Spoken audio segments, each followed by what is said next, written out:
Rising, good afternoon, grand evening, whenever you're seeing this.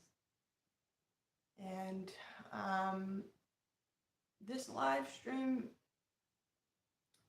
I might not look at the comments at all. Um, so, yeah. Um, that live stream I did almost 3 hours long yesterday was very, very, very cool to me, to my inner child, to just put it all out there, put it together, to go over my YouTube channel, to reach that 150 subscriber count. Um, Very happy, thank you. I just checked, and I'm at 152 subscribers, so thank you so much. Um, we reached the goal for the end of this month, and there's only 2 months. I'm sorry. There's only 2 days left in December. And some people might celebrate the new year, others might say, no, it's the winter.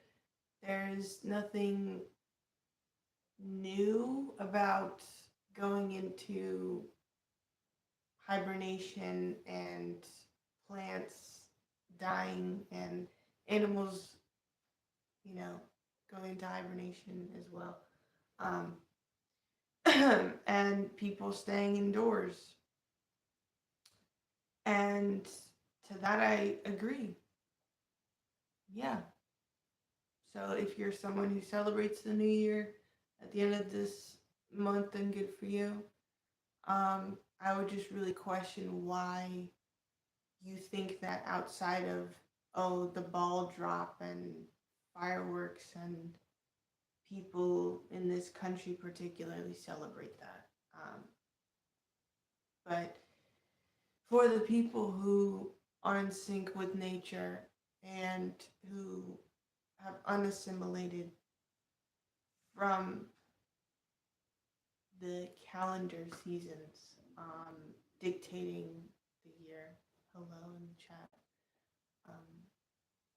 I would say that the new year, should be celebrated in the spring. And how are you? I'm not doing too well right now, but I'm gonna just talk. I'm not gonna really look at the chat. Thank you for the compliments. Although I don't live off of compliments or my appearance. Um, I appreciate it though. Yeah, I'm just gonna talk. I'm not even gonna look at the chat really. So yesterday's live stream went very well. We reached the 150 subscriber goal count. Thank you so much. At 152 subscribers, and went over all the predictions that I had predicted for 2025 and the message from Mother Nature and all of those things coming true. And then we talked about the Earth's electromagnetic field changing and the solar flares and meteoropathy. So, all very exciting things that I'm passionate about, and I'm not going to do the posters quite yet. I just want to really talk because um, after that live ended, the channel just kept coming through. I kept getting things to talk about, kept getting things just from higher self, right? Things that I didn't know personally. And I want to speak about the spiritual awakening that has been taking place. Um, for a lot of people, they're coming to realize that we're more than our jobs, we're more than our family tells us that we are, we're more than a relationship, we're more than uh, um, um, a disability, we're more than an identity, we're more than what religion and the government and civilization have taught us. We're more than dogma, right? And my stomach keeps growling, but I'm not hungry because I just really want to talk about this. So just ignore that, right? Um, and I think that in 2020, a lot of people got to really wake up. And I was one of those people. And, there's waves of awakening, there's waves of enlightenment, there's waves of really putting the pieces together. And next year is another big wave. Um, right. So thank you for the like, whoever liked this stream, thank you. Um, and I really appreciate you guys' comments and likes and views on my channel. I'm so emotionally stirred right now because the level of spiritual awakening and like being able to see past everything around me has gotten to the point where it's like I need that breakthrough to happen. Like I need that windfall of opportunities. I need something to happen to where it make sense for me.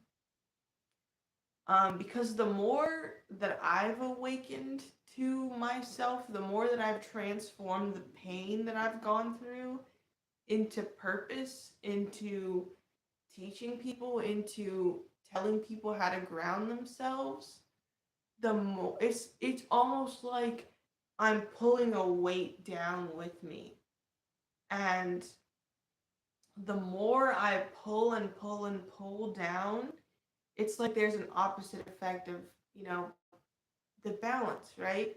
And then I pulled the weight all the way down with me until I got to the bottom, and then I let it go.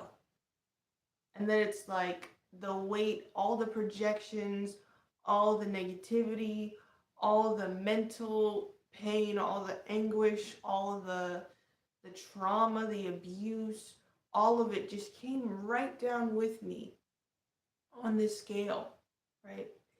And then it was like, oh, family, support system, extended family, blended family, enmeshed family, whatever you want to call it, right? Whatever psychological term, or family systems design, right? All of those people were like so happy seeing me suffer. They were so happy to see me at my lowest points of having nothing, having no money, having no bed to even sit on or sleep on, right? I was sleeping on a fucking air mattress for months with my extended family, sleeping in their living room earlier this year, literally before the summer.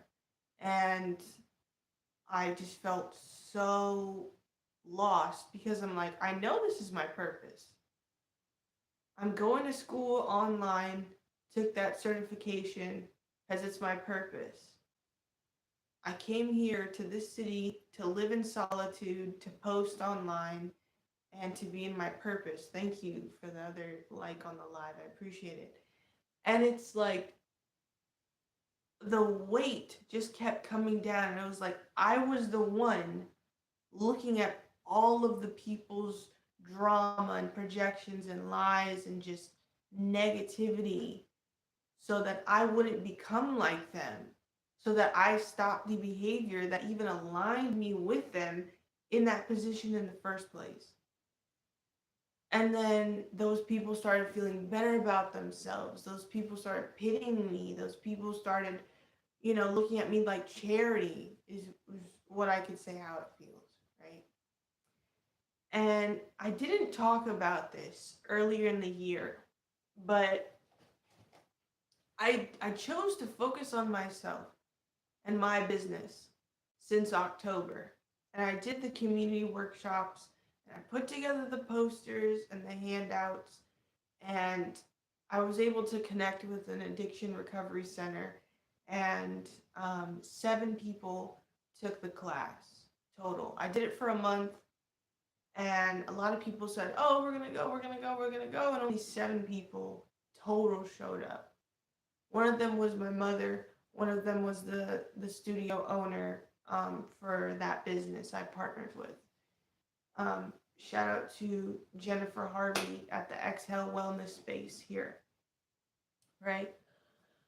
Um, and I just kept following my intuition. I just kept following where I was being led, and it makes sense. Like, it all makes sense for me to become a grounding coach born out of pure um devotion, right? That's what I'm here to do. I'm here to help people understand that they can love themselves. I'm here to help people understand that they don't have to suffer. I'm here to help people understand that you could live a simpler life and not take it out on others, and be in alignment and be the healthiest, most spiritually awakened, solid mind, sovereign person that you can be. And today is something that really kind of threw me off balance, because I'm doing what it is that I need to be doing. I'm doing the inner work, and I'm listening to where my spirit is leading me, to where my higher self is leading me, to where the universe is calling me to go to. And I don't want to keep the mindset of lack mentality, or the same mindset that my family has, that just looks at everything in such a negative way, that they just need to do and do and do and work until they're so exhausted that they give up. And they give up on themselves, and they don't view themselves in a confident way, and they stop chasing their dreams to fucking stay small. I need to drink some water. And it's crazy to me, because it's like the more I'm rejected by the world or by family, the more that I get within myself, within my spirit, right? The more that I get in knowledge, the more that I get in connecting the dots, the more that I am able to understand patterns and recognize things, the more that I'm able to heal my inner child, the more I'm able to have a healthy outlook on who it is that I am, the more that I'm rejected is the more that I'm approved spiritually. And it doesn't make sense. It doesn't. To the human relationship, from outwards looking in, I look like a basket case. I look like someone trying to just ruin my life. I look like I don't want to work, and I don't want to be a part of the family, and I don't want to live the way that they do. So, because I'm not controlled or following in the footsteps that the world wants me to do, I looked at like I'm crazy. Yet I have all these spiritual gifts and all this knowledge and all these connections that people close to me don't even want to listen, really.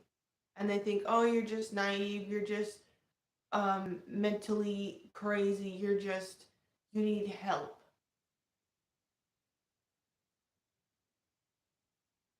And then when I've gotten these certifications of life coaching, of personal training,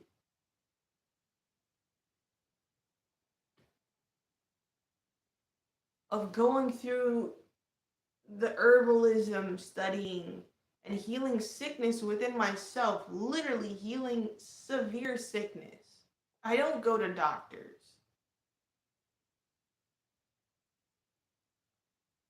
The food and drinks that I intake are my medicine.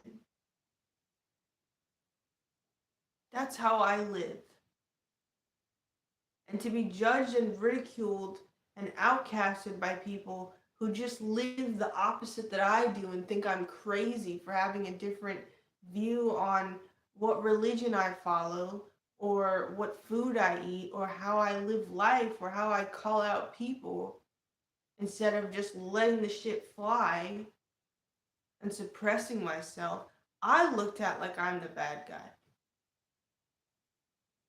I looked at like I cannot function in society when literally it's just this environment.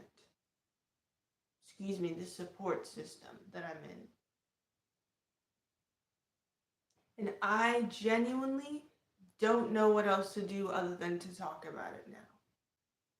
Because I'm getting so much information about what the future might hold or where we're headed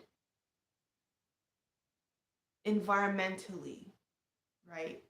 Or how to help people. And it's like, I don't want my attention or my energy to be manipulated by this so called support system just because of finances. And I feel like I've poured so much of myself out this year that I'm not the same person. I've had the spiritual awakening like from 2020 this year. 2025 and 2020 have really just stripped off layers of me. Have really opened my eyes, like genuinely. My third eye as well. My third eye is very open. And I'm manifesting things and I'm grounding my energy and I'm being consistent with myself.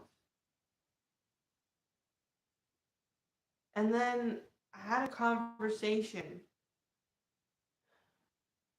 with my mother, who's my support system. And I thought things were going well. I thought everything was fine. And she gives me bad news about a family member. They we have family visiting from Florida because my grandmother currently is, well, I know that she's about to pass away. Um, and the way that she raised her children, um, having children with different men, mind you. Um, so the way that she raised her children was to not have confidence in themselves, to not deal with trauma or the abuse that they endured, to not follow their dreams, to be so dependent on her and enmeshed that whatever her opinion and her view of them was triumphant over everything. And I'm the one who's bucking that dynamic.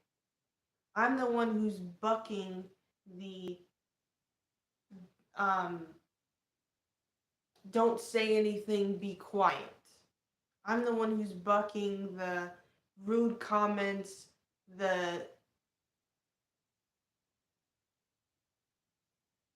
facial expressions, the rude stares. I'm the one who's calling out the family members for the sickness that they're harboring. And after I left and came here and was able to move in here, um, things started going wrong for them. And back to that analogy and example of the scales, it went from all of the weight sinking on me to being released. And now the scales are balanced and going back in their direction. So this morning, my mother drops off some food that I asked for, some fruits, and you know, not to get into the details of everything, but anyway, she just started talking and was like, your uncle got pulled over yesterday because he did an improper lane change and they charged him with the DUI and he had his dog with him, but he smokes all the time. So he was so intoxicated that they charged him with a DUI and towed his car. And you know, they already are in financial, you know, strictness, and that made it even worse. And that also made it worse because they had to address why he smokes every day, why he doesn't want to be with the family, why he doesn't feel like um, he could be around others other than his dog. He has um, PTSD from a lot of stuff being in combat in his childhood. But again, his mother didn't teach him how to deal with trauma and how to handle relationships in a healthy way. So there are two uncles, two of my uncles, but they've lived with their mother this outside of going to boot camp, basically mostly living with my grandmother. Um, and they moved states together. They moved from Florida to here to be closer to my mom so my mom could have a support system. And now the support system that she thought she was going to have and that I thought I was going to have is not there. It's just a lot of people straining each other emotionally and not making responsible choices with their money.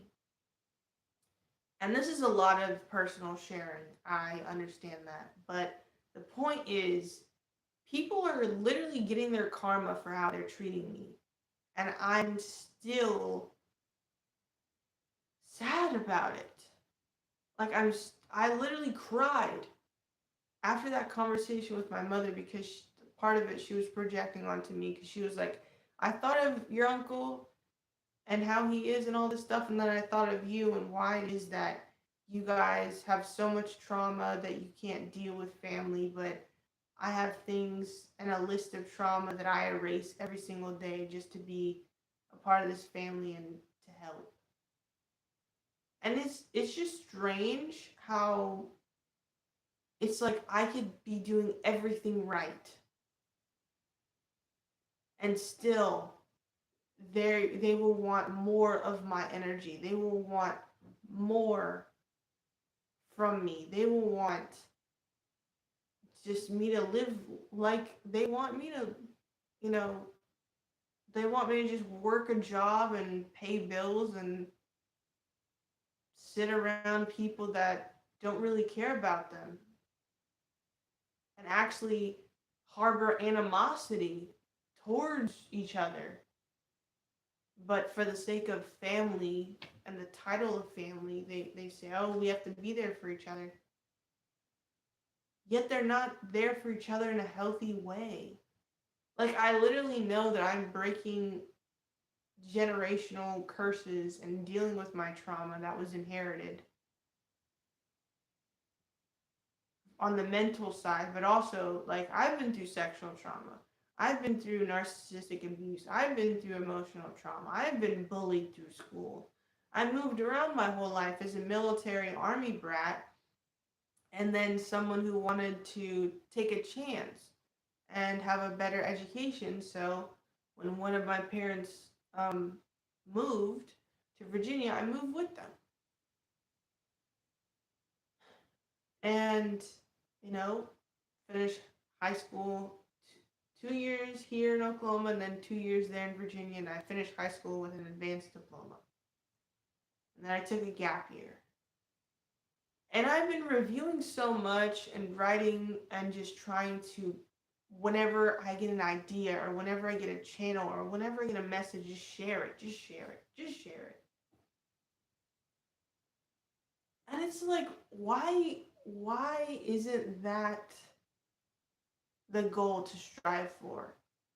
To express fully so I don't become sick. So I don't become someone who harbors animosity. so I don't become someone who feels like their support system um, just isn't supporting them. I don't know really how to word it specifically and not go into the details at the same time, but it's funny how people want to support you in the beginning, and then when you start becoming vulnerable and serious and talking about stuff, they're like, whoa, that's too much, or don't worry so much, or they just leave. They literally ostracize you for being fucking authentic and real and addressing your emotions and what's bothering you. And then they're like, oh, you're negative. Oh, you want to argue. Or, oh, you're confrontational. Oh, you just want to talk about all this stuff that we don't talk about, right? And then it's like you become labeled as this person who is stubborn and can't be with others and is crazy. And I'm like, no, I'm just real. I see so much and I speak on it. I speak on the shit people would rather hide. I speak on the, excuse me, let me not just curse. I speak on the stuff that people would rather just let fester. I speak on the things that takes generations to heal. Yet I'm looked at as the bad guy. And you know, there was a point in time this year where I thought about not continuing.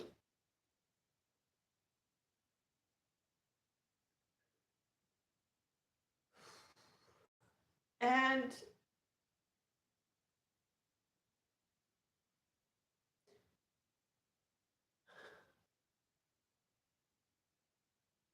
it's like people can't understand why I would feel that way, but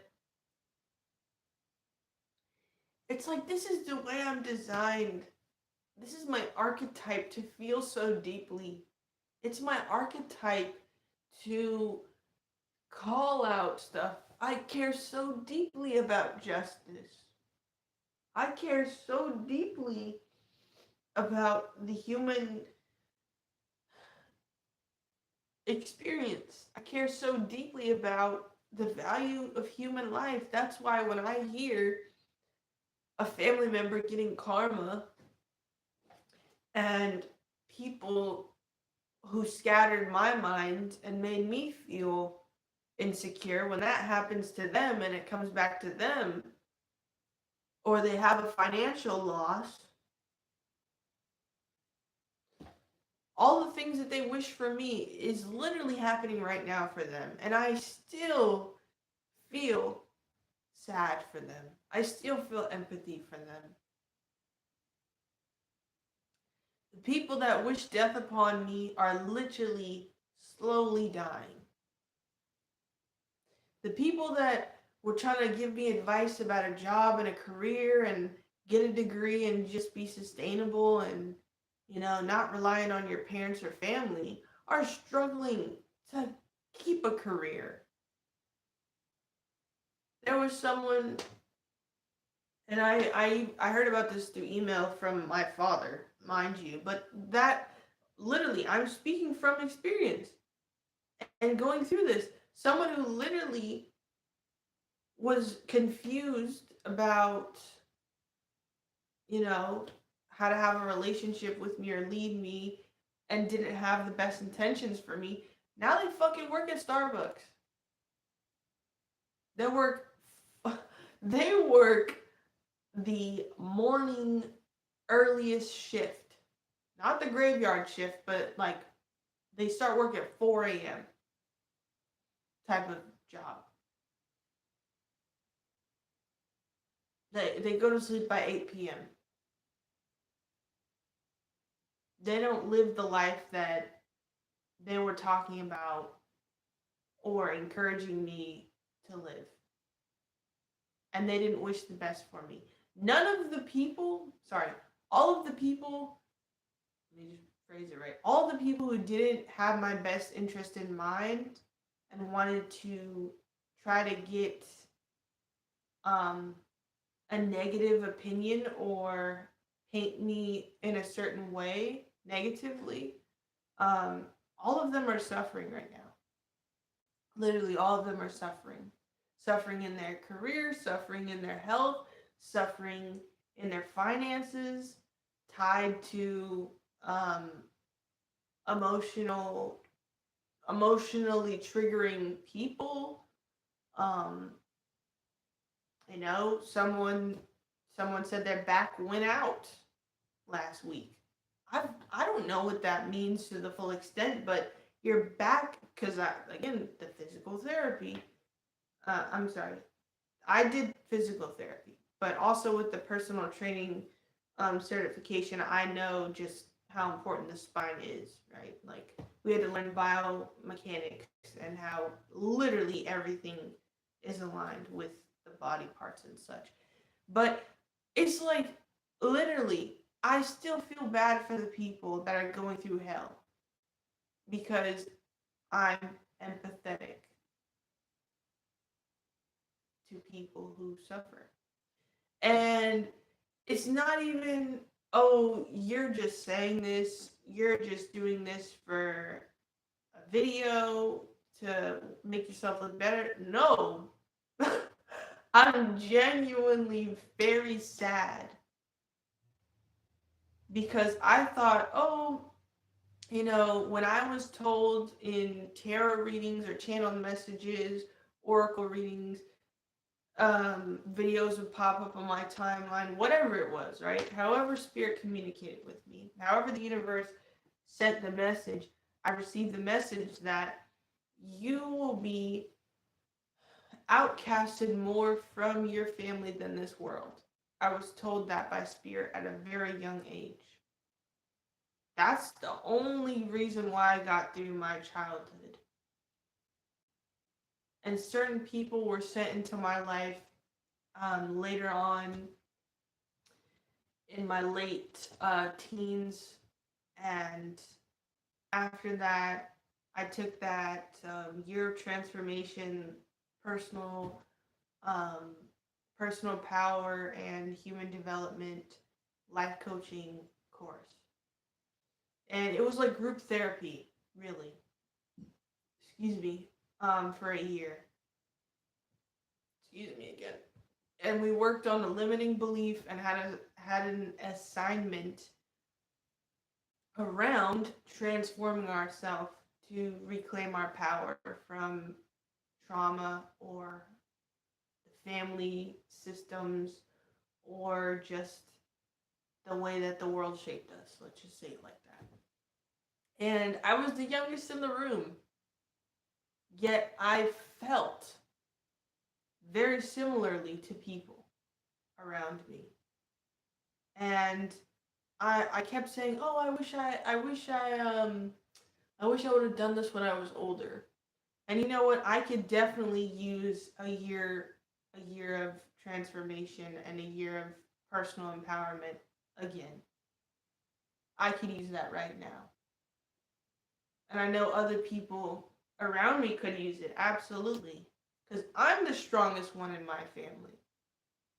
I'm the one who was passed the torch to. I'm the one who's given this knowledge and understanding and self-reliance. Me. I'm the one who uses my gifts for good. And I stopped manifesting chaos to get to that point.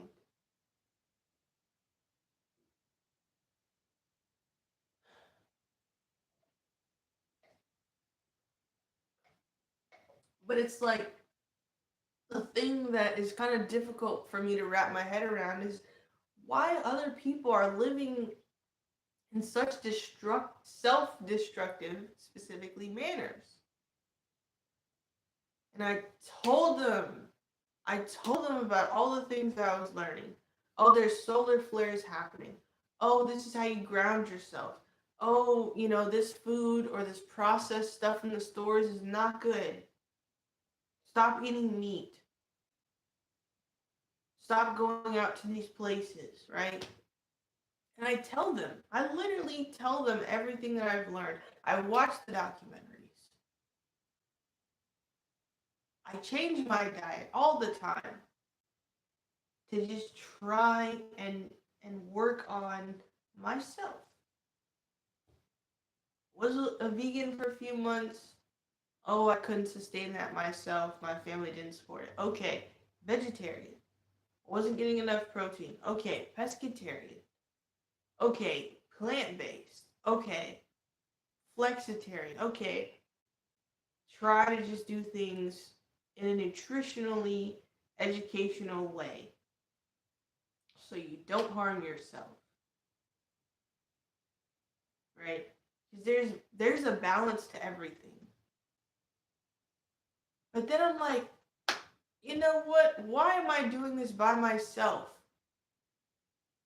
The people who are going through way worse health conditions right now, they let it get to extremes. They let it get to cancer over and over and over for one person. It keeps resurfacing. No matter how much chemo treatment and radiation they go through. There's someone who has hypertension, high blood pressure. Oh, I'm just going to smoke it away and not deal with others. There's someone who is mentally unstable,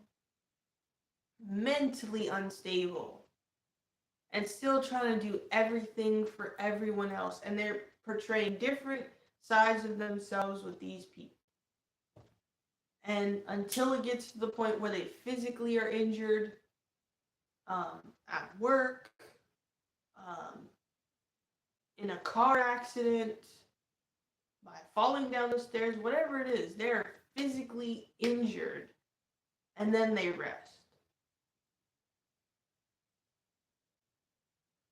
And then there's someone who has back problems. They were injured from a work accident and then they never worked again in their life. They're on disability, right? They have military benefits from that retirement and then a disability check. And they just choose to not do very much. They don't want to work at a call center. They don't want to be a translator. They don't want to do anything online. They just want to live at home with their parent and stay in their room. And it's like, wow. That's the environment and the people who are supposed to be there for me? People who are self-destructive and don't even want to do for themselves, those are the people who are supposed to be there for me?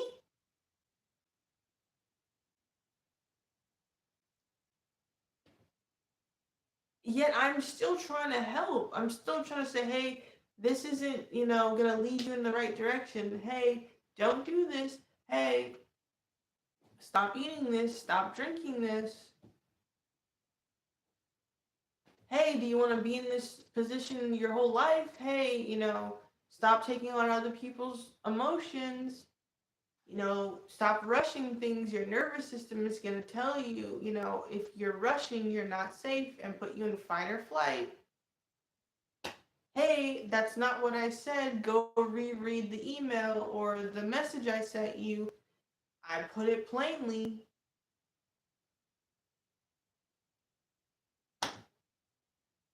Hey, clean up your room. It's better to be organized and, have everything together and have a clean environment so you don't get sick.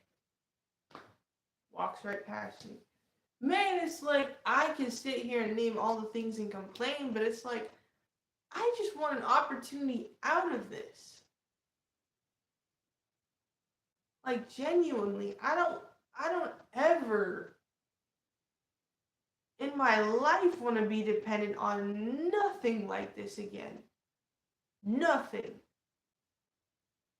because it's like I'm so educated, I'm so experienced, I'm so fucking knowledgeable, I have so much wisdom. I could start a family, you know, and I would be a good parent. I would be a good partner. I'm marriage material. I'm I would be a good parent. I wouldn't do the same things and pass down the same traumas because I've literally healed myself.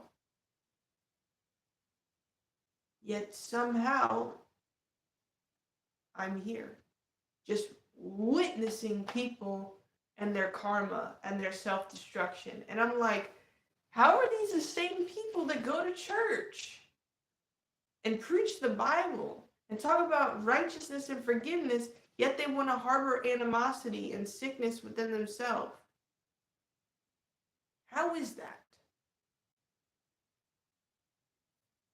How is that? I don't understand it. Because what whoop de doo, you're a part of a religion, yet you're sick spiritually.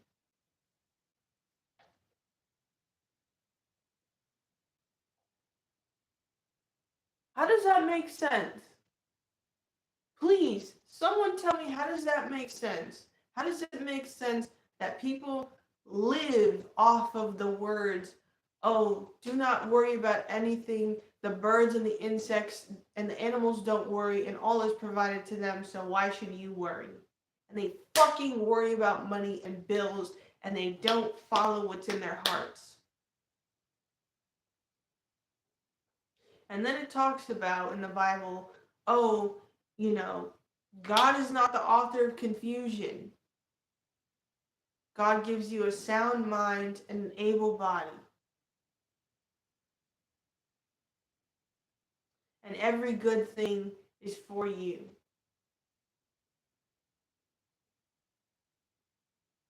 Yet they want to be negative and manipulative and project onto other people and leave out details of things and confuse others. Yet they want to say they're godly, that they're a Christian, that they're a follower of the word.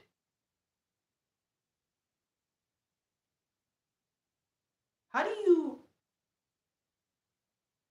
listen to the devil, so to speak, in their terms, right? How do you listen to the devil and question God?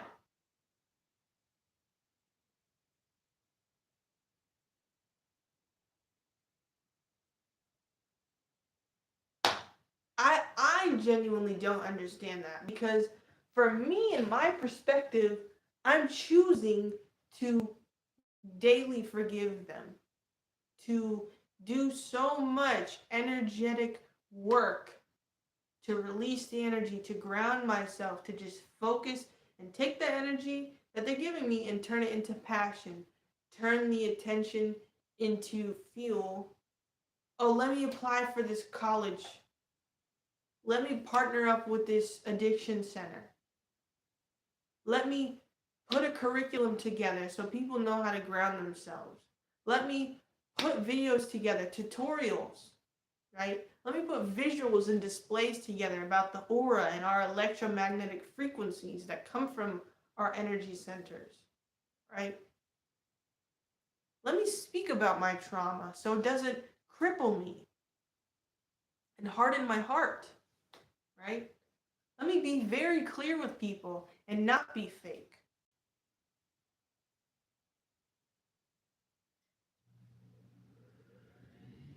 And yet it's like I'm the bad guy still. Because I don't want to be out of alignment. I don't want to miss the calling that my spirit is saying. Yet I'm the crazy one. And it's like, I don't even know the boundaries of how I'm supposed to care for these people anymore. Because it's like, I love everyone. I love everyone so much. I genuinely do. I care about the sanctity of life. I protest. I boycott. I speak up online. I try to do my research, right? That's me. I am not discriminatory, and I try my best to forgive the religious psychosis people. But things are so out of order with nature that it's apparent. It's so fucking apparent. Literally. It's so apparent. What do we do when we want to feel connection today? We go online. And what do we do when we want to have conversations with people? We talk about something in the news or something online. Or we just scroll all day. Do we go outside? Do we take care of our bodies? Do we make sure we drink enough water and are hydrated? Do we practice good hygiene and personal care?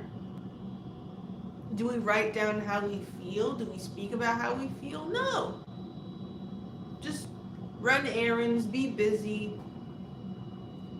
Oh, someone has a problem. Let's focus all of our energy on that. Oh, there's a deadline here. Oh, I have to do this. Oh, I have to drive here. Oh, I have this appointment. Oh, this person is dealing with this. Oh, this person. It's like, what the fuck? Literally, what the fuck? How is this supposed to be our future? How? How is being dysregulated and not associating what's going on with your mental to your body? How is that helpful at all? How is just going to appointments and getting a doctor's opinion and living off of that, how is that being healthy? If you're sick for decades, or if the sickness keeps coming back, right? Maybe it's a personal issue. Maybe the negative words and the death you're speaking over others and the gossip and the slander, maybe that's the root cause of some of the things that you're going through. Maybe you choosing to not see people for who they are as manipulators and confusing people, and people who just want to pull you down with them and to be miserable with them. How is that helpful? How is that a support system? How? I don't get it. Me personally, I don't get it. I am of sound mind, sound body, and I am a sovereign being. I have no alcohol in my system. I have smoked nothing. Nothing. For almost 2 weeks now. Sorry, a week and a half. Because I did smoke and get stuff for my birthday. But even so, like, I'm not doing it every single day. I'm not getting high every single day anymore. But funny enough, when I was working a full-time job and I didn't have time for relationships and I wasn't able to see family more than once a month, if that, and when I was working 2 jobs or 1 full-time job and not having enough time for myself, funny, that's when people wanted to say, oh, Jazziel's doing fine. Jazziel's self-sufficient. Jazziel is okay. We don't have to worry about them. Yet when I'm sobered, or at least using it in a healthy manner, but I'm sober today, I'm saying, and I haven't drank wine in over a month. So it was before Thanksgiving at that, so again, over a month. We got a little boxed wine thing.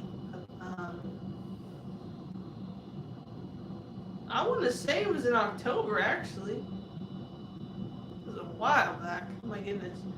But why is me being the most educated, sound mind, sovereign person, not being led by anything outside of myself and spirit, right? Clearly, I have guidance that I follow. And I'm sober, and I just smoke sometimes to relieve the nonsense drama circus. And I don't have any relationships. I don't have any friendships. I don't have any situationships. I'm not on dating apps. I'm, I'm not doing anything. Literally. I've not had any sexual activity since moving here.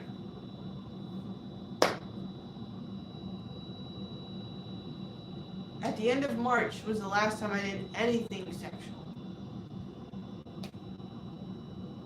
Most of this year, celibate. So, for me, it's like I have no external outward influence but these people who are going through the scales balancing and karma. And as soon as I completely removed my energy and focused on my business and helping the community here, people's actions caught up to themselves. And then when the actions catch up to them, they want to project and compare to me. Nobody can compare to me. If I'm so, oh, you're so different, you're so da da da, you're crazy, you can't be led, you're not da da da. All these projections, all this negative stuff. Yet they still try to compare me to others. And it's really insane to me. It's like psychotic behavior that I'm being met with. And it's like, when is my opportunity to get out of that? Because if I'm completely reliant on sick people and I have to go into debt, borrow money, ask for a loan to go to college,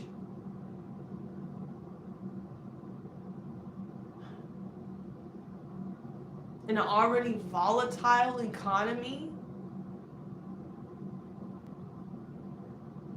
growing up spiritually awakened to the fact that we don't need to work, the earth literally provides all that we need. Just like that Bible verse I mentioned. Animals, insects, birds don't worry about where their meal is coming from or if the sun is gonna fucking shine the next day. They just live. They're in harmony with each other and nature. And they go through the cycle of their life and then they pass. And that's it. There's not all these attachments. There's not all these weird relationship dynamics. There's no sense of obligation to the thing next to them. There's no one that's going to project negativity onto them and then say, oh, I love you with my whole heart, and then leave.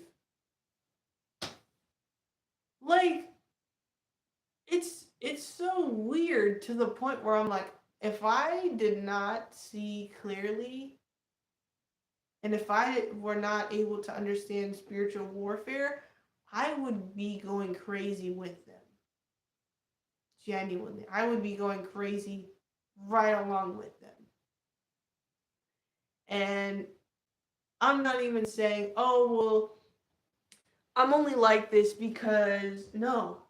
Like, I was educated before. I went to trade school before being a life coach.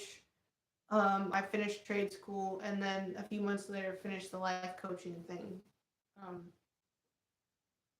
For a year, of time, I was just in school. I got 2 certifications in trade school and then a life coaching one after finishing that. So before I turned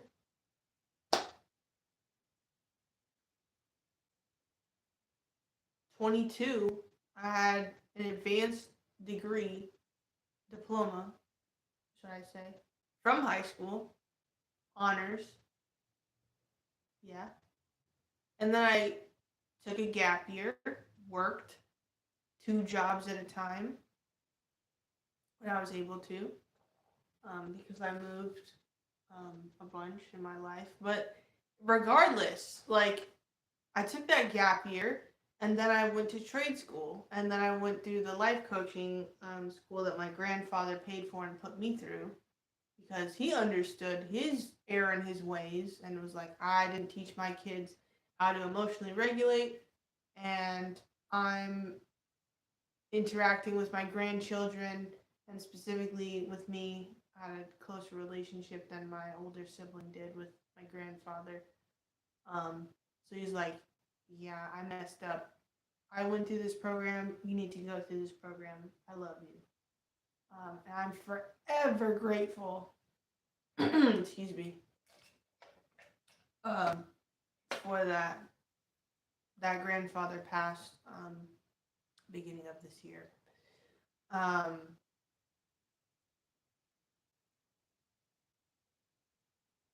but I've had three male family members that have passed in this year alone. Both of my grandfathers passed this year. The second one, the one on my mom's side, he passed literally before he turned 80, before his birthday. A few days before his birthday, literally. Um, he didn't make it to the age that my other grandfather did. Different circumstances, it doesn't matter. And then my uncle on my father's side passed um, in November, I believe. So, again, I'm saying these things, but these are all literally reasons where I could have gone crazy. I could literally be cuckoo. I could literally be psychotic right now, and I'm not. And it's like I have so much to be grateful for. I have so much to be thankful for. But it's like because I'm aware of things and because I can feel so deeply and I understand spiritual warfare, it still makes me sad to see other people suffer. Even if they wish the same thing on me, it still makes me feel sad because it's just fucked up. It's just messed up all around. I love people unconditionally, so I'm like, I love you. I'm gonna set this boundary and just sit over here. Or I love you. I know that it's in my heart to follow this goal and pursue this because spirit is telling me I'm gonna do it anyway. Or I love you, but I do not want to have a phone call. Let's only communicate through messages. I didn't like the way that our conversations were going on the phone. You were ridiculing me and criticizing me too much. Let's still have this relationship in a different way. Or I love you, but I don't want to be around you and live with you. So I'm just going to pay my respect and go to this Christmas Eve party, even though I don't celebrate Christmas. And I don't eat the foods that they eat. Or I love you, but I'm still going to call out your behavior when you're not taking care of your chores or helping around the house. That's to my little sibling. But anyway, it's like, why is it that I'm I'm literally 27 also. I'm literally 27. Everyone is older than me. Again, except my little brother, but everyone that I'm hearing these things that are happening to or I'm talking with, they're older than me. All of them. And the fact that they projected and wished so negatively and so much misery onto me as an older person, that's fucked up too. It's messed up. And then oh, why doesn't this person want to listen to me? Why doesn't this person want to do what I'm asking? Why doesn't this person just follow in my footsteps? Because it's fucked up how you were treating me. So now we all lose. Funny how that works. You don't get my advice, my healing energy in general, and you don't get that level of understanding like you did before. So now it's just confrontation and calling you out. Great. This is the relationship you wanted to have because you didn't want to take the time to understand me and see me clearly. Great. Now this is what you have.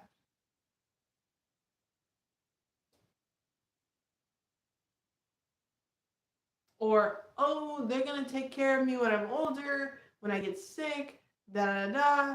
But I didn't go to their graduation. I didn't go to any important thing when they were growing up besides their quinceañera.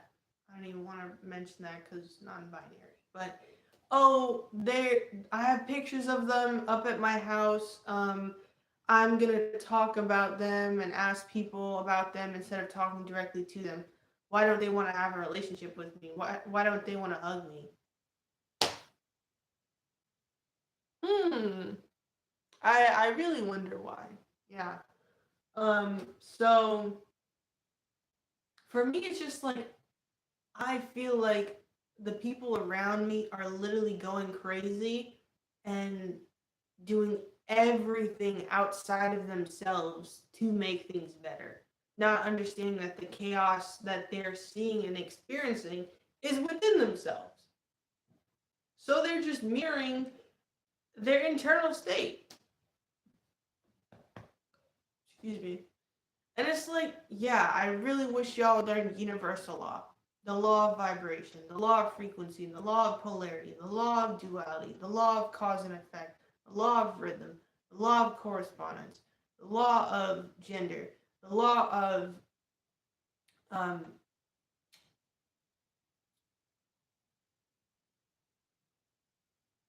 there's another one. But as above, so below. That's the main one they should learn. As above, so below. As within, so without. As the soul, so the spirit. And the easiest way to understand that is looking at the religious text about the heart and the mind. Because while the mind could get swayed by emotions and by spirits and by relationships, the heart is what matters. If you let your heart get hardened or you close off your heart, what do you expect to receive back?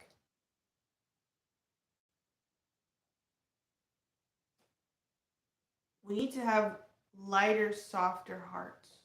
And that's genuinely the only thing I wish on people. Because I could say I love you, and I could say I care, and I wish the best for them, but I genuinely don't want to be around anyone like that. Like everyone I just described in my family or extended family. And it's so fucking ridiculous because I am knowledgeable enough and I have enough things that I can combine to become a doctor, to become a clinical psychologist, to become someone of high esteem and high respect who doesn't have to worry about money and who can help the world, yet the systems that are in place don't actually help people.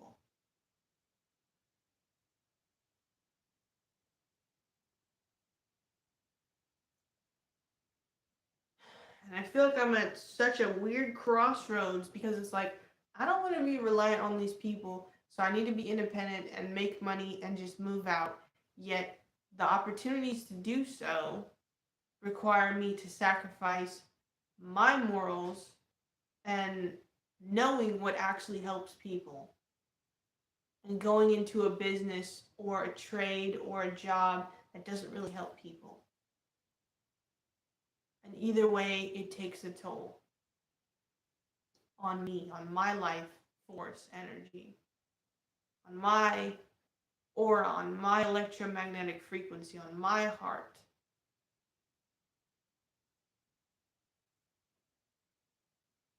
And I'm really tired of this cycle, truly, truthfully.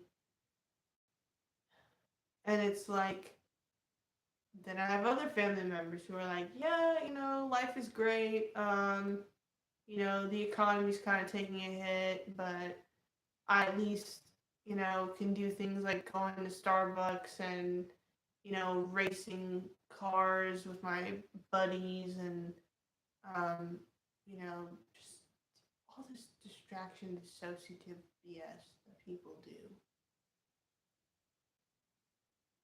And then they hear stuff about people hurting or suffering or needing money, and they're like, well, why don't you just work hard? Why don't you just do this? Why don't you just get a job that's soulless and mind numbing and, harms the environment? Yeah. Yeah. Why don't I just do that? Yeah. Man. I just had to get that off my chest, really. Um, and I would be going outside, going for walks, being in nature, but the 1 week of humid, high 70-degree weather has stopped, and it's 30 degrees outside. Um, I woke up and it was 65 degrees in the house, so yeah. Um, it's a lot of just change that's happening for me, and a few days ago I contemplated just becoming a monk and joining a monastery and being like, you know what? Let me just release all these fucking attachments and just meditate and say the positive prayers for peace and global unity in the world. And it's like,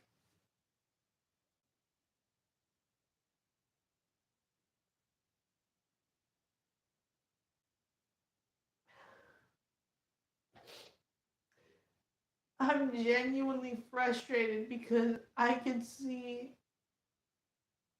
what's going wrong and I know the solution to it, but I feel like I'm not able to make that connection between solving the issue and noticing the problem.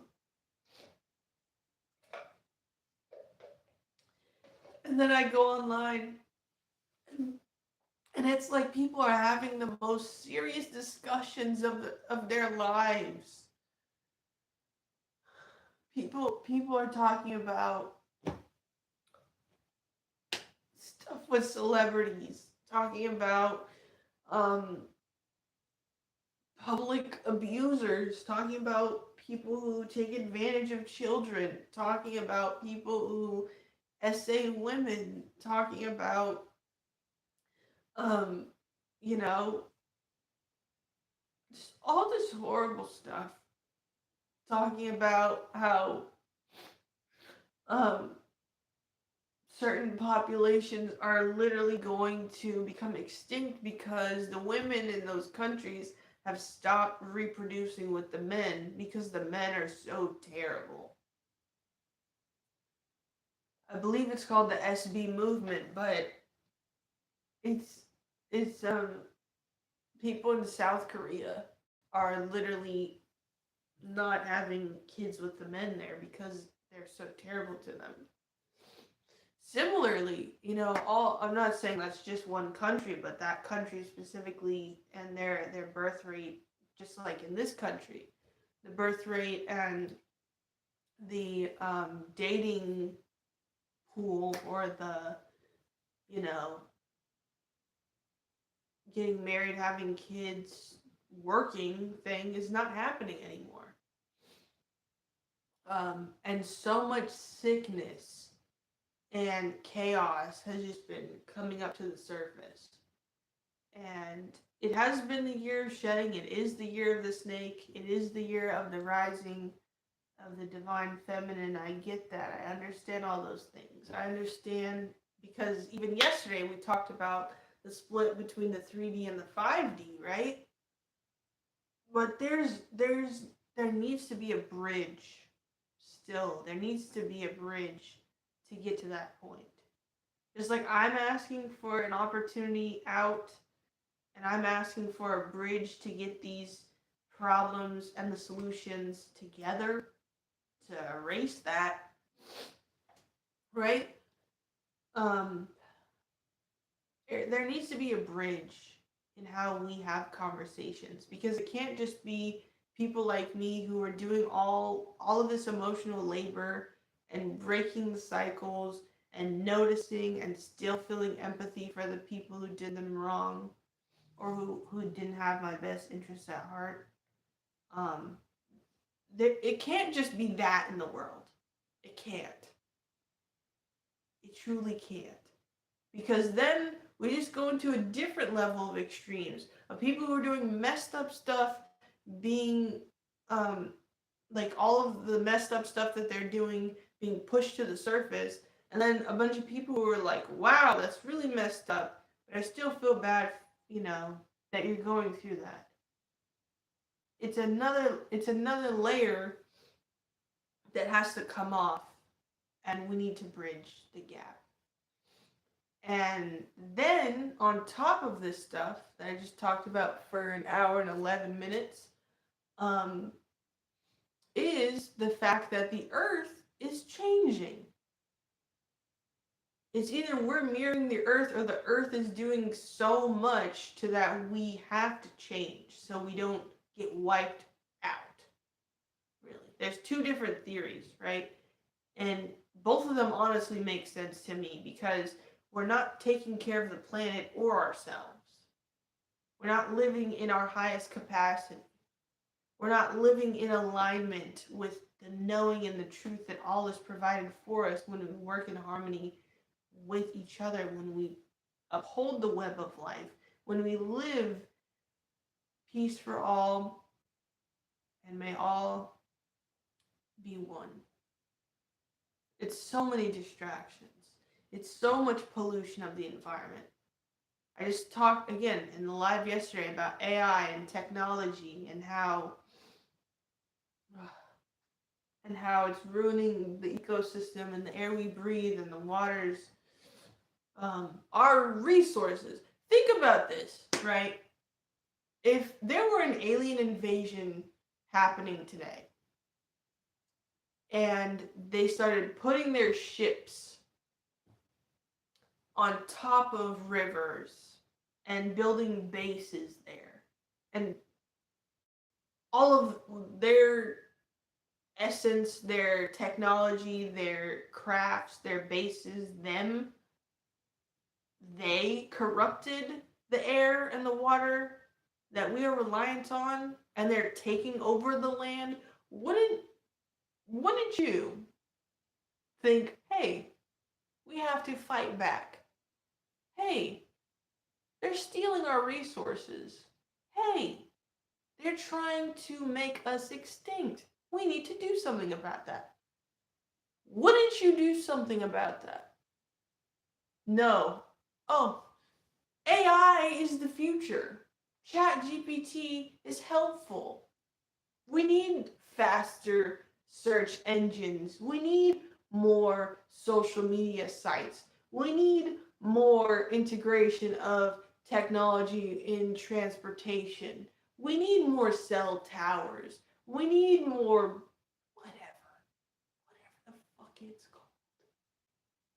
I don't even keep up with all the names of the shit. Excuse my cursing. I'm sorry. I did apologize before, but I'm sorry. But we don't need to be keeping track of things that are literally poisoning us. And that goes and ties back into what I was saying for a freaking hour now. I'm tired of keeping track of things that are poisoning me or trying to harm me. especially things that are harming the planet. My goodness.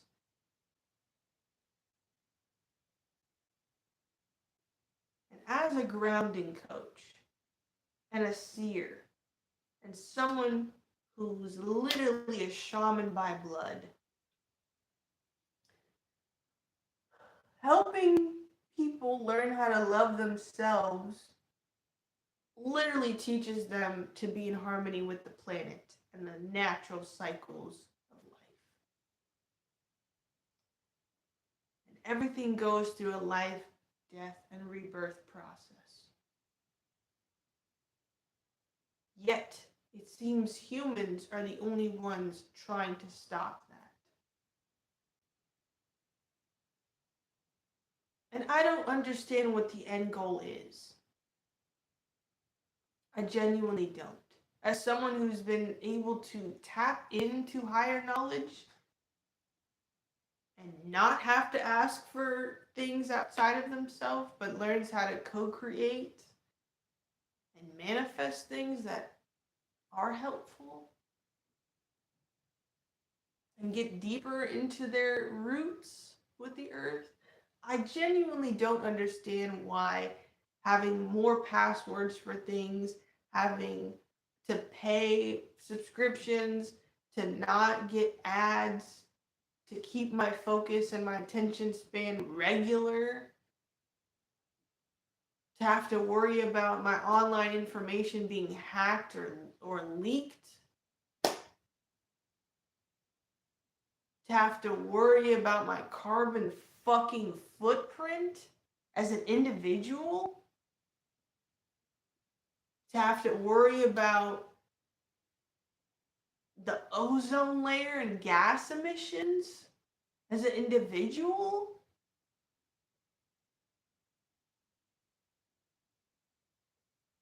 Boy, it's ridiculous to look and see AI and data centers and 5G cell towers. Just like it's ridiculous, again, looking back on when I was seen as, oh, this person's fine, this person's healthy, this person is self sustainable. Meanwhile, having no time for myself, working multiple jobs, seeking validation from men and being in relationships or situationships or talking stages, and going online for a sense of community. And being high every single day because I couldn't deal with the emotions because I wasn't taught how to properly have relationships and regulate my emotions.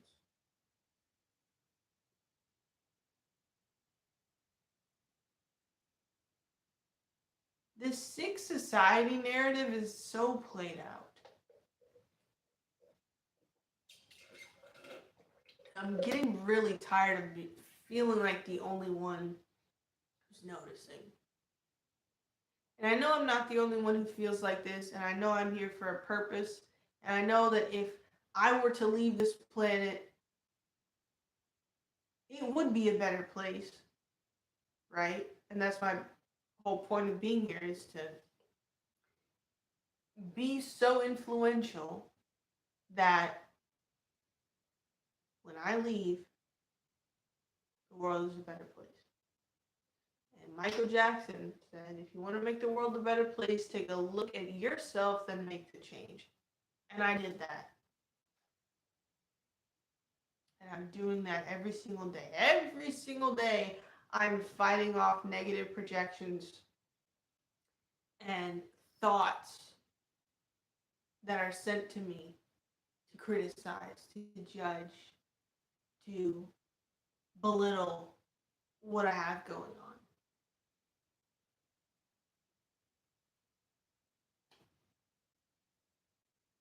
I don't want to harm myself. I actually am fighting to live. Like I said, I'm changed my diets so much so since awakening to the BS of the food industry at 16 years old. I've changed my diets. 10 years, a whole decade of me focusing on my health and trying to do things.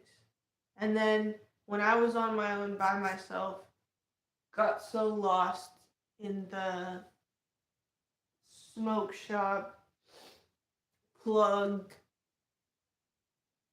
feeling connection to others through getting high. Yes, that was a phase in my life. Yes. That is how I was able to connect as well with the longest relationship I have been in. The person I moved in with and lived with and worked with. Oh, you want to smoke after work? Sure. Introduced me to smoking out of a bong. Eventually, I bought a bong from their influence, and um, not that they said, "Oh, buy a bong, do it." It was the fact that you get what I'm saying. They said, "Oh, this is the best way to get high. Just smoke out of a bong, no paper, just lighting the weed and inhaling the smoke." I think. Anyway, I don't want to talk. I don't want to seem like I'm endorsing drugs. Anyway, um, but I believe in plant medicine. We have cannabinoid receptors in our brains for a reason. Cannabis, ayahuasca, mushrooms, DMT, those were all plant medicines that were given from a higher source to be able to fix where the misalignment happened. And the indigenous were the gatekeepers of it, and they were medicine man and medicine woman, medicine people who assisted those in need of deep healing and realignment. So they use plant medicine. Today, they try to make it something you can make money off of. And then manipulate the structures, and they put it in labs and in nicotine pens, and they put it in these disposable pens, and they have toxins and metals in them, and again nicotine, and they're way more addictive so that they can make money off of it and keep the person going back to buy it.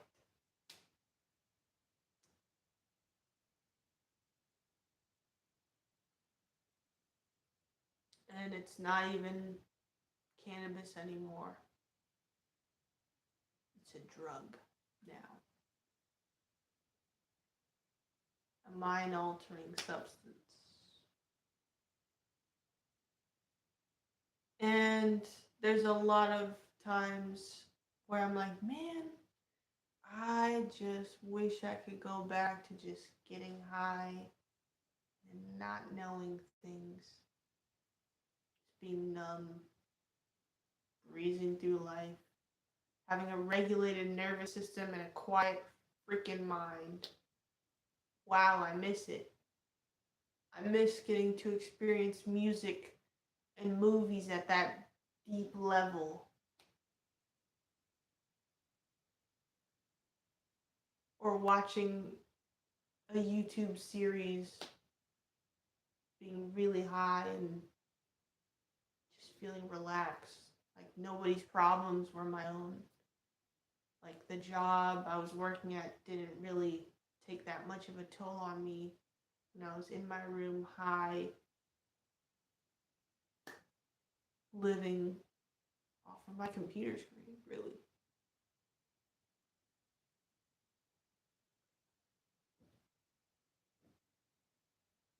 And I don't know what this world would be without streaming or without technology, but I know that the problems that we have would be addressed way faster, and that we wouldn't be psychotic and this out of touch with nature.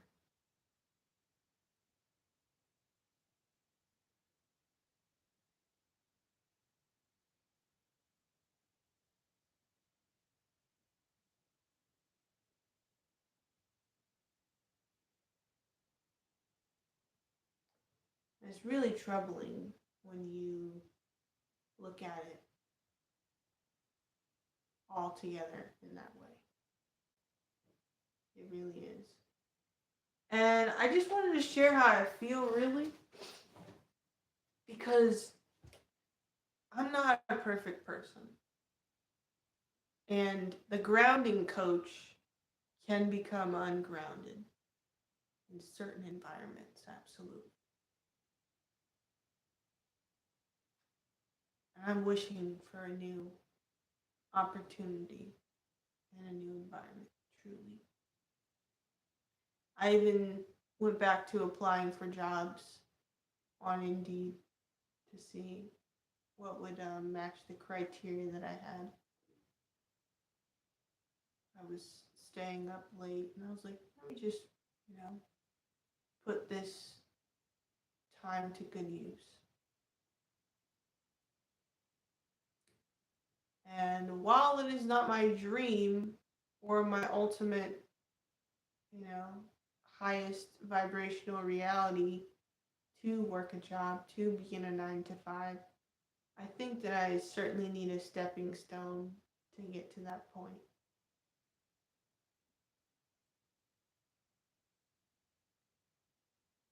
And I haven't been writing poetry um, in a while.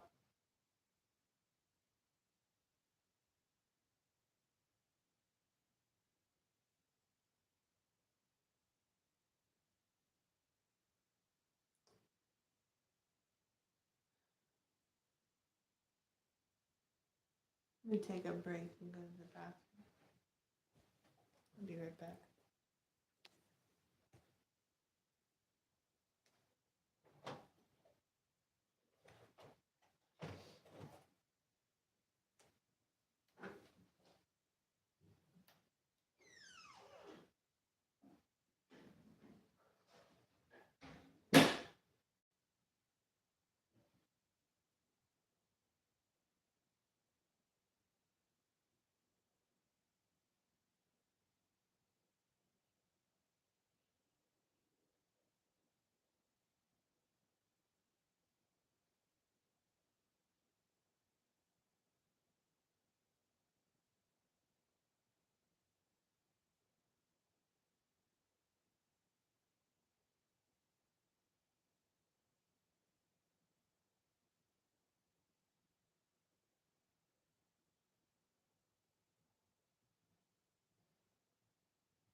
You know what?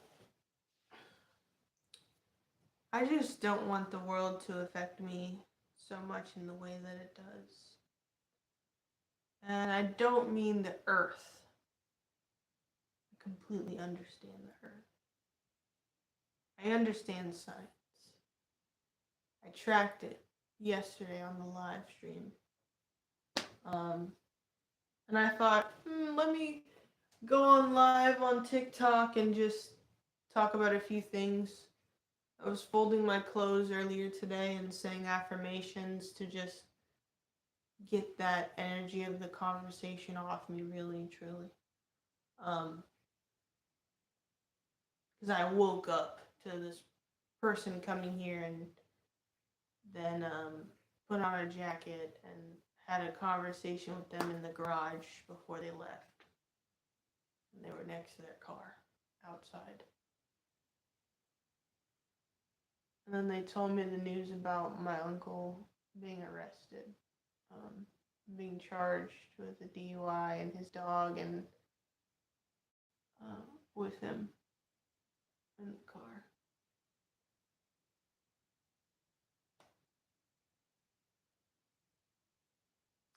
That was literally, I woke up to them knocking on my door saying, hey, here's, the stuff you asked for.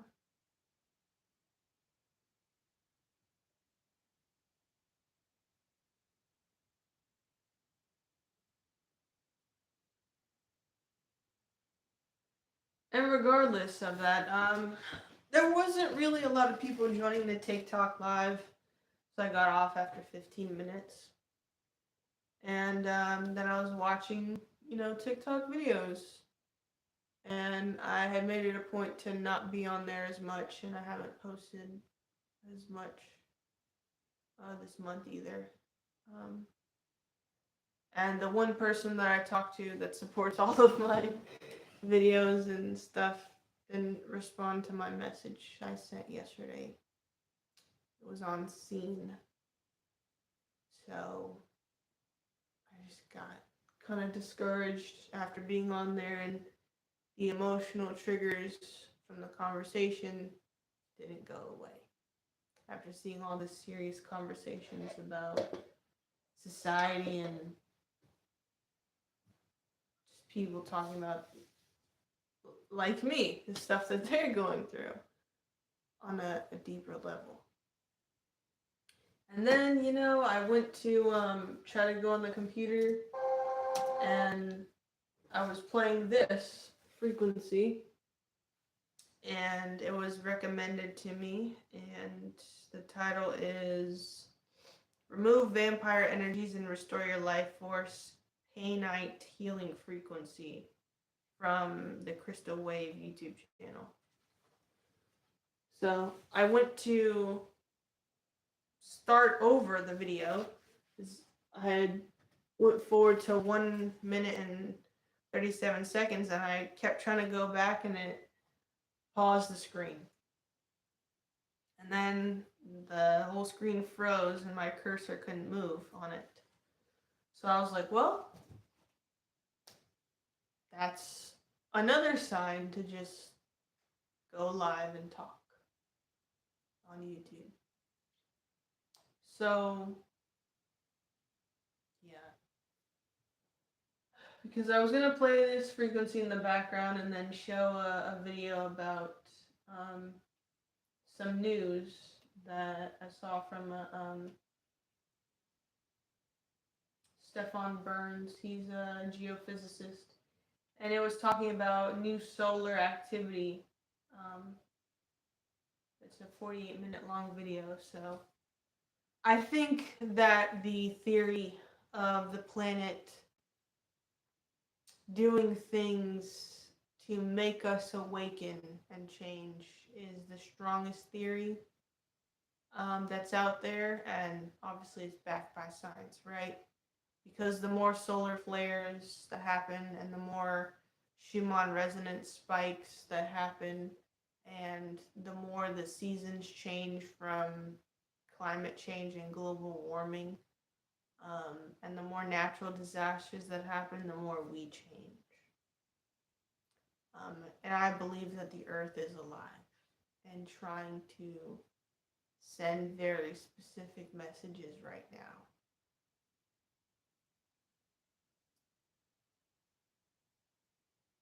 And that's really all I can say without showing visuals to it. So I'm gonna go ahead and play this video because I need to understand at a higher level. I really do. And again, we need to be able to bridge whatever's going on. We need to be able to bridge the gap that keeps widening. And I don't believe that you should just leave people behind and out of the loop with things. So I'm gonna just take this stuff and set up in the other room and come back. I'll be back.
All right.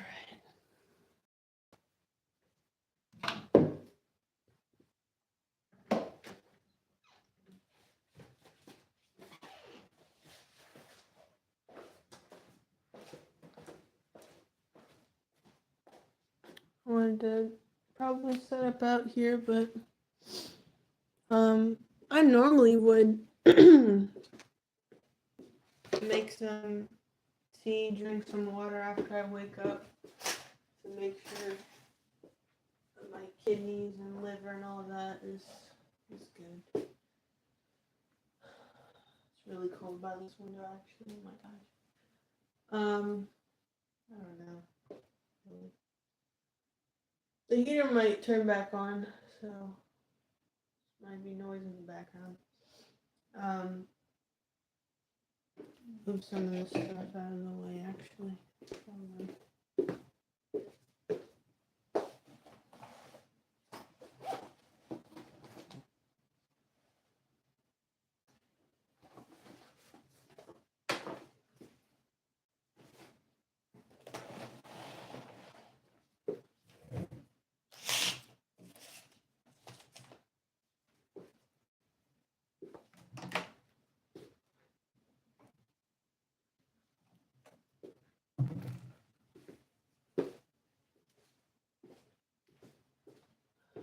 Let's see.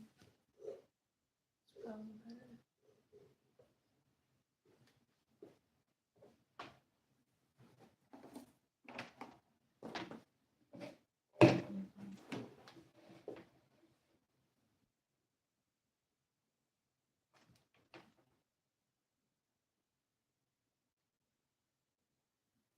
Actually, I don't know how to set this up. Let me just put the tripod on the table actually. lower it. Maybe that'll work. I'm honestly just trying to not get the clutter that's in the background here. There's so much random stuff in this house. It's ridiculous. Treat it like a storage unit. Alright, let's just listen to what solar flares are. We didn't go over that yesterday. A solar flare is basically an explosion on the surface of the sun, ranging from minutes to hours in length. Flares happen when the powerful magnetic fields in and around the sun reconnect. They're usually associated with active regions, often seen as sunspots, where the magnetic fields are strongest. Flares are classified according to their strength. The smallest ones are B class, followed by C, M, and X, the largest. Similar to the Richter scale for earthquakes, each letter represents a tenfold increase in energy output. So an X is 10 times an M and 100 times a C. Within each letter class, there is a finer scale from 1 to 9. C-class flares are too weak to noticeably affect Earth. M-class flares can cause brief radio blackouts at the poles and minor radiation storms that might endanger astronauts. It's the X-class flares that are the real juggernauts. Although X is the last letter, there are flares more than 10 times the power of an X1, so X-class flares can go higher than 9. The most powerful flare on record was in 2003 during the last solar maximum. It was so powerful that it overloaded the sensors measuring it. They cut out at X17, and the flare was later estimated to be about X45.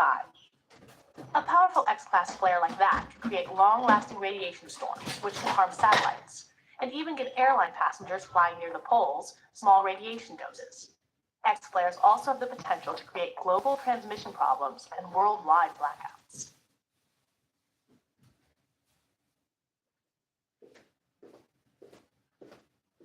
All right, so I don't understand class flares. Awesome.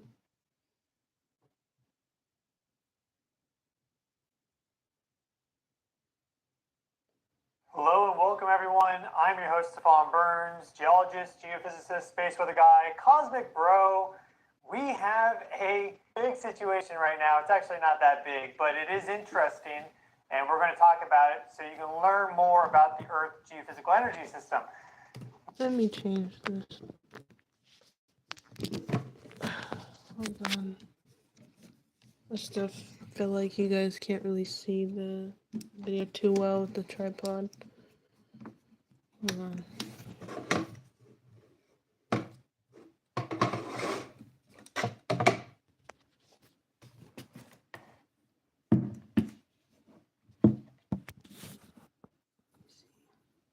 I need to find something to put it against. Hold on 1 second.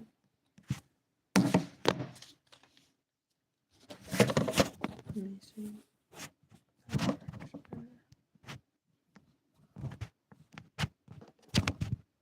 Please stay up, please. We could have a big situation leaning coming in. against We just something. had a quadruple burst of solar activity from 3 separate sunspot groups back to back to back, which is quite interesting. You see sympathetic activity sometimes. It's not that common. This time it's really distributed. Usually the sympathetic activity where 2 spots flare at the same time, they're kind of close together. They can be linked together. This is across the entire Earth-facing side of the sun right now that we're getting some significant solar flares. We've had 3 M flares in just about 8 hours or less. I mean, more like 6 hours. A 1.3 M flare, a 1.3 M flare, a 4.2, and then also a 2.2 M flare. And the bigger story here is that Earth's radiation belts are fully charged. So we have this body of plasma that surrounds our planet. We call them the radiation belts, also the Van Allen belts. These are made up of super highly charged particles, very, very highly charged. You wouldn't want to fly through them.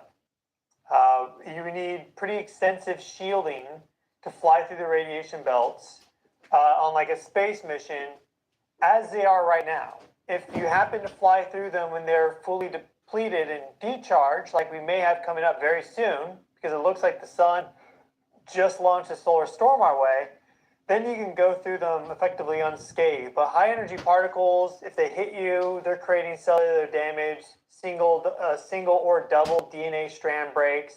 You know, astronauts in space, they'll close their eyes, and if there's a lot of cosmic flux happening, they will even see little flashes of light from those high energy particles hitting their retina, and the brain then registers that as a flash of light. So this is serious energy surrounding our planet. Very little mass. There's almost no mass in terms of, you know, the actual weight.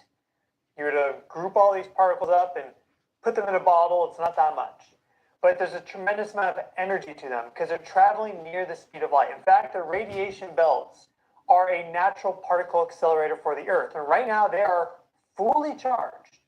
As charged up as they can get, basically. Very rarely will we see them more charged than this. This is just an animation showing you the radiation belts.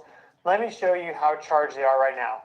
Here they are, okay? So this is our real-time view. This is December 25th. It goes all the way up to today. We see our flux level here. You can read the measurement values if you want. But this is fully charged for almost a week now. Here we see our magnetic field. And so this is something that occurs after you have significant and sufficient solar wind and solar storm impacts, which we've had over the past couple of months. We've had a lot of these over the past couple of months. So now we have fully charged radiation belts. Let me show you what has happened with the sun. We'll get back to this. We'll learn a little bit more about ion precipitation events, because that's what we call this, okay? But here we have our sun. This is this quadruple sequence, okay? So you're going to see a flash at the very end. But here we go. We have our first flare, second flare, third flare, and then our fourth flare just occurred. So here it is. 1, 2, 3, and then 4. This one, you'll notice, is actually pretty sizable. That's that 4.2 M-class flare. Look at how it launches out this coronal mass ejection really nicely. It's not that far off from Earth direct center, which is right here. So this is possibly going to interact with the Earth. I think it's likely that we get hit by that. Not maybe directly, but I do think we have something coming in as a result. So that just happened. That was about, 22:30 p.m. Universal Time on the 28th. It's now about 4 a.m. Universal Time on the 29th of December. So this occurred just about 6 hours ago. And in fact, right before this big burst of activity, let me show it to you on the X-ray flux, because you can see the peaks really nicely with the data. It's quite interesting. Let me show you this. I had just, and watch my cursor, okay? I had just gone to the gym. And so halfway, more like a third of the way through my workout, all of a sudden I was like so fatigued. I was like, why is this so difficult? I'm not that out of shape. And then I finished up my workout. I don't check my phone when I'm at the gym. I was walking back home. And I was like, I bet there was a solar flare. And it was all this, my bout of fatigue, you could say, which was like 20 minutes and then it went away, was right in this zone right here. And then the big flare occurs. There's almost like a preemptive effect, which was quite odd. And it's not common for me to feel the effects of this solar activity, but this is a big sequence right here. There's that 1.3 M flare, there's our 4.2, and then our 2.2. This is a high C-class flare right there. So this whole thing taken together is quite significant. Again, if we watch it on the sun. This is what I meant also by saying earlier that some people are hearing this specific message and feeling it. They're listening to the earth with their body, not just understanding science and feeling connected to nature. And I feel like my family, instead of using their gifts and tapping in, they're just wondering why things are happening and not going within or listening to the earth.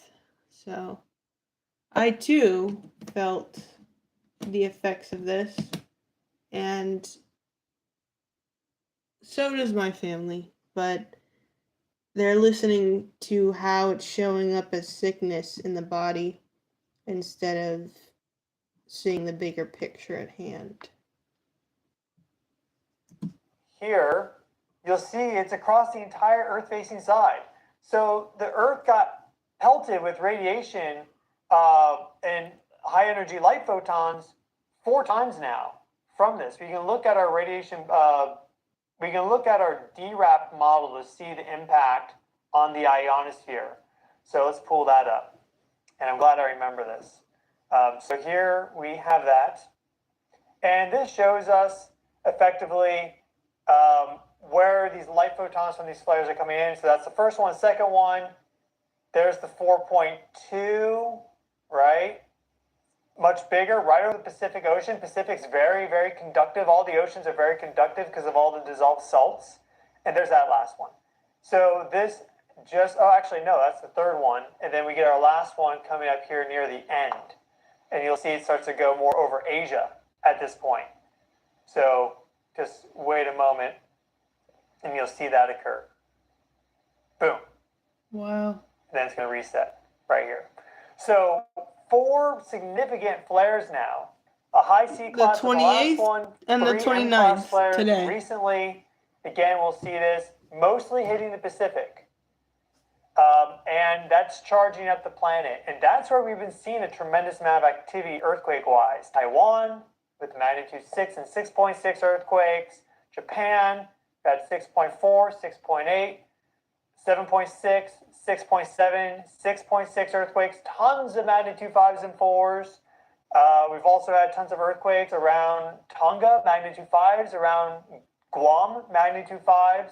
Don't forget that we had a big earthquake in the Philippines not that long ago, a couple months ago. Maximum, that was like a 7.6, I think, something around there.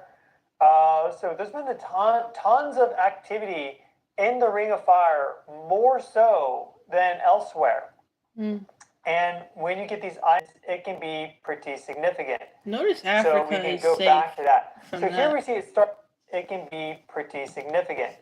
So we can go back to that. So here we see it starting off, okay? So there's the data starting off, and you see that we basically just hit this full charge going all the way up till today. This doesn't deviate at all. So for a week now, we have been really fully charged with our radiation belts, and it's inevitable at this point that we have an ion precipitation event because if they're fully charged, at some point they are going to decharge, and they don't do it slowly, they do it quickly.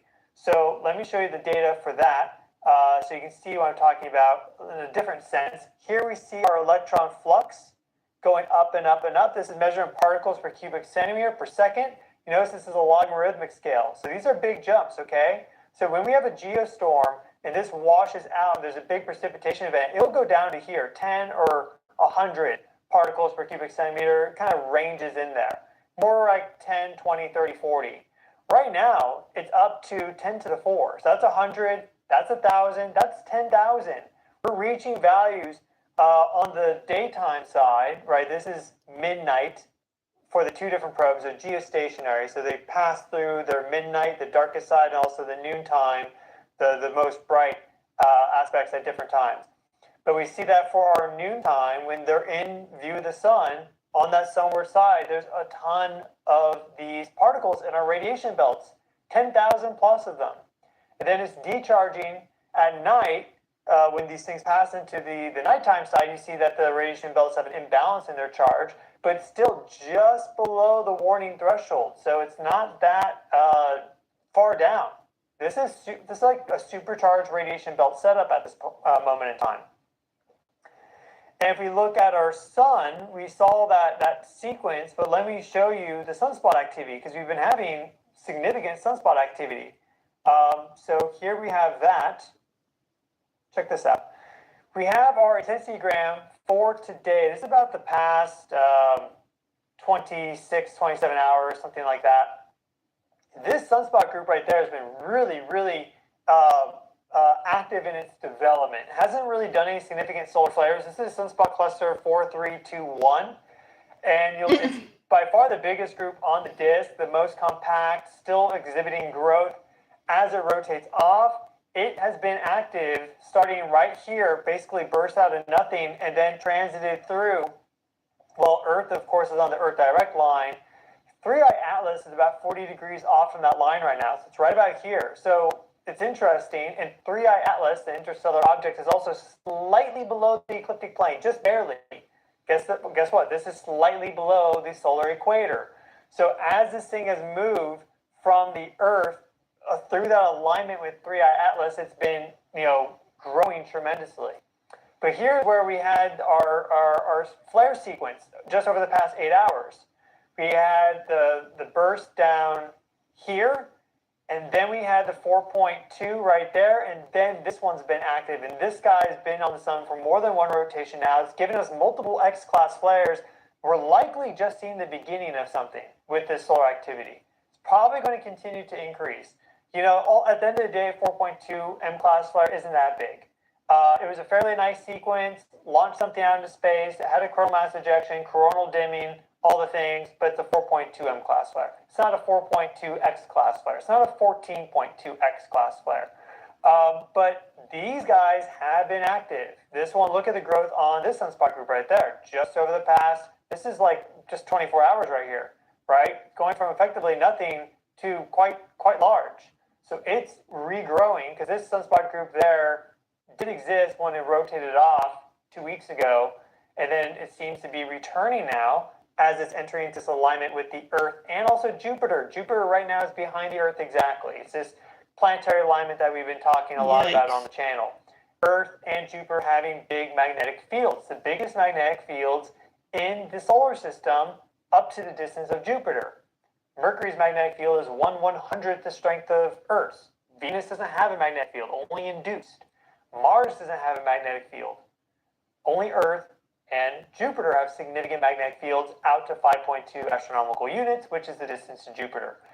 So we see these connections electromagnetic between the planets and the sun. If you track it closely, you can kind of see how that affects sunspot development too, though that's also based off of gravity and more. But, this triple flare sequence now, it's actually more like a quadruple flare sequence, across the sun just in the past 8 hours. Let's watch that again. There's that 4.2, and then this is the one that's now picking up the activity. So it is really quite interesting to see it spread so far out across the sun, showing that just in general, the sun is active, right? It's not just one sunspot group that's showing activity and the rest are slumbering. The entire Earth-facing side is showing activity. That's a bit of a clue that this planetary connection has some merit to it, because they're going to influence, if there is a gravitational and or electromagnetic influence from the planets on the sun. And gravitationally, there for sure is, okay? Electromagnetically, I think there is as well. We need more data, but we can look at actual observational evidence to make, kind of support what we do know before we have all these super rigorous studies, because we really haven't been looking at this for that long. We have our first good visual measurements of the sun starting with Skylab in 1973, similar to this imagery here. So it hasn't been that long, like 50 years. It's probably too short of a time frame to make any definitive conclusions. But if there was an effect between the planets and the sun, well, Earth and Jupiter would be the key players with their magnetic fields if it's electromagnetic in nature. And they're in alignment right now, and we're seeing this activity not just from one sunspot group, but from all three of them. All right, let me just stop it there at the 14.5 minutes. If you want to watch the full video, it goes on for almost 49 minutes, but it is from the channel. Here, let me click out of my watch later playlist so you can see it. From the channel from Stefan Burns. It's called New Burst of Solar Activity Threatens a Mass Plasma Precipitation Event. From 17 hours ago, so it's probably the most recent on their channel. I don't know. I just recommended it. And I think that also, before I end this live, literally it's 2 hours long. Before I end this live stream, because I'm going to make a smoothie and get my magnesium and iron and protein in. It's 3:40 in the afternoon.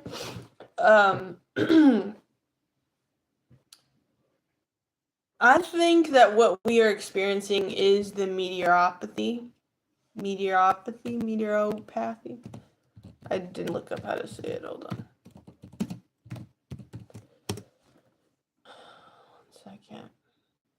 but its meteoropathy describes the physical and psychological symptoms people experience due to weather changes, like, and then they listed stuff.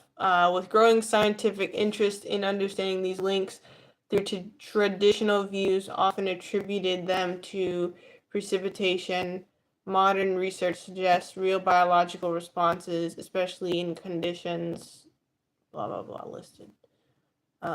So it's basically how the environmental changes with the weather and climate affect human health. Yeah. Through key factors involving humidity, temperature, electromagnetic waves, and barometric or barometric pressure. I'm sorry, I have not said these words before, so if I mistake the pronunciation, please, forgive me.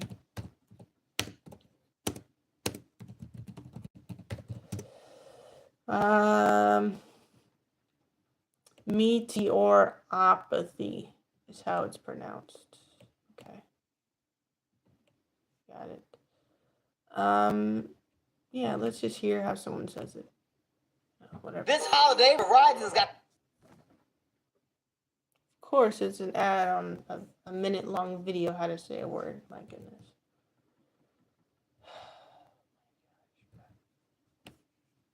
Meteoropathy.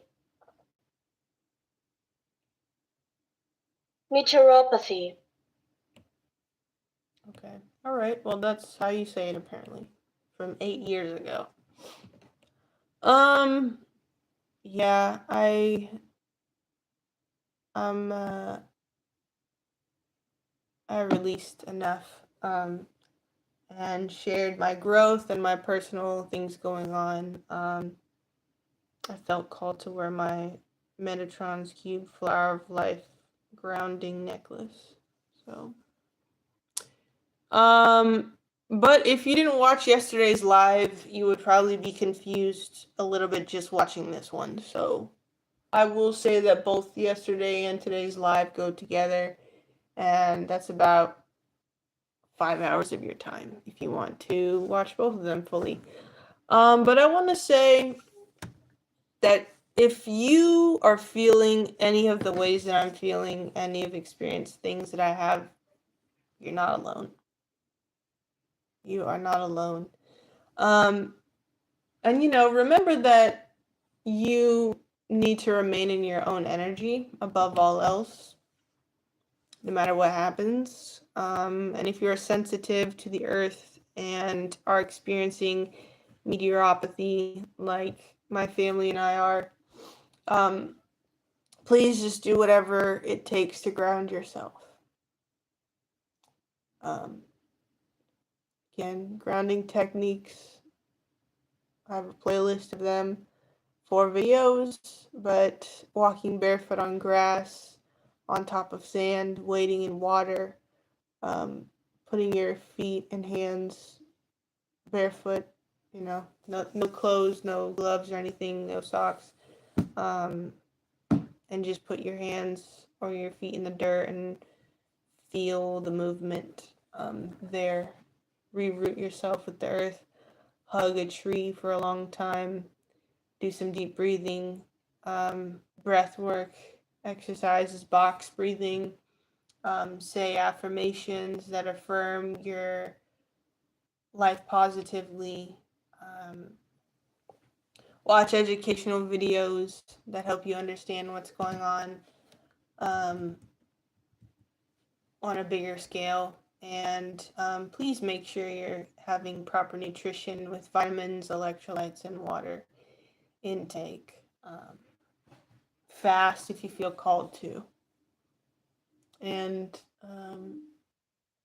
really just don't give into the drama or feed into conflict.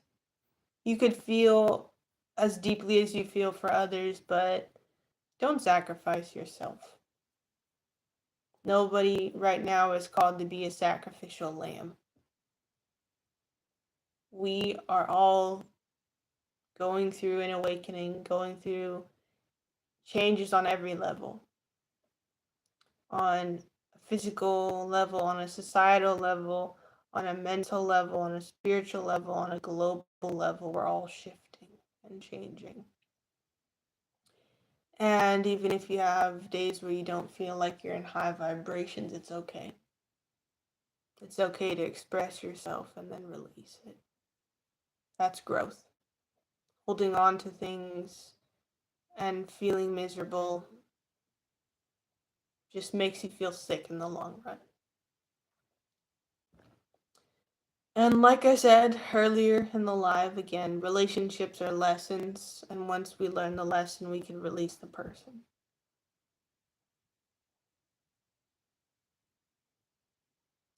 So thank you for watching, liking, commenting, viewing, engaging, wherever you are. I appreciate it. I do. I might not post again for a while, but I just felt called to post again today in my spirit. But I'm wishing you all nothing but peace and unconditional love. And if nobody cares, I care. I care about you. I care about the sanctity of life. And I care about this planet. It's not mainstream to care.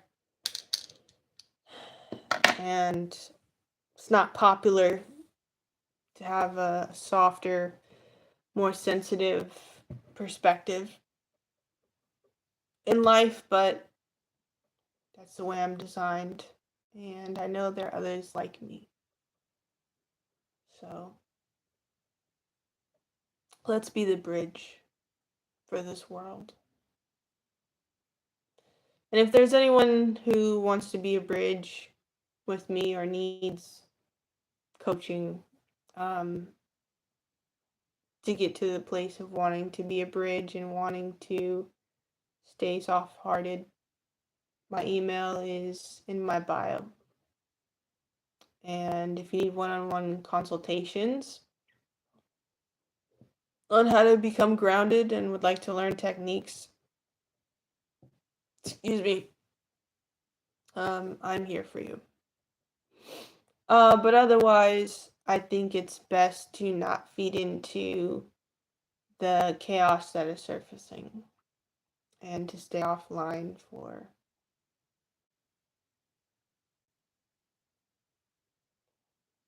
a while. I don't know how long, but instead of saying my life is out of control, I don't know what's going on, I don't know the solution, I'm choosing to say I'm aware of my surroundings and I do not wish to control anyone, only myself, and that all things are working out behind the scenes for the good of all and harm to none. And I'm willing to be shown the solution, and I'm open to receiving help from the higher realms at this time.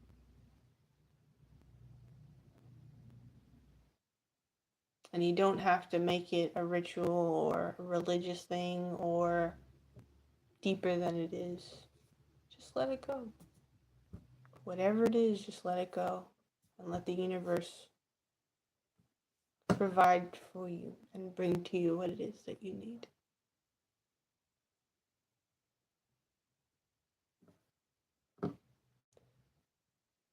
That's Epu. And peace to you, wherever you are.